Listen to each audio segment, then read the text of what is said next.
السلام عليكم. لا تنسوا الاعجاب بالفيديو والاشتراك في القناة تشجيعا لنا لنستمر بنشر المزيد إن شاء الله.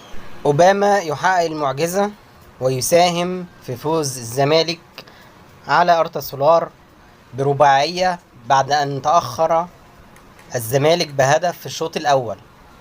نزول أوباما في الشوط الثاني عمل كل شيء، أحرز الهدف الأول ثم ساهم في الهدف الثاني مساهمة قوية جدا اداها مقشرة لشيكابالا، والهدف الثالث برضو مساهمة لزيزو، والهدف الرابع المسلوسي حسمها في الدقيقة الأخيرة. مبروك لنادي الزمالك الفوز والعودة في المباراة بمجموع المباراتين. جماهير الزمالك هي السبب في عودة نادي الزمالك.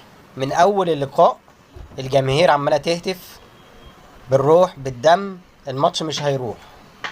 هي اللي حركت الصخر وهي اللي حركت اللعيبة اللي ما كانش عندها دم في الشوط الأول، وده يمكن السبب الرئيسي في عودة المباراة أو في الأهداف الأربعة.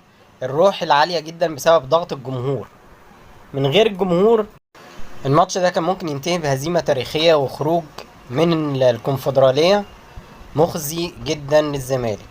الحمد لله ان هم قدروا يرجعوا في المباراة، ويا رب بقى يتعظوا ويركزوا في المطوشة اللي جاية ويلعبوا ويحافظوا على جماهيرهم ويحاولوا يفرحوهم.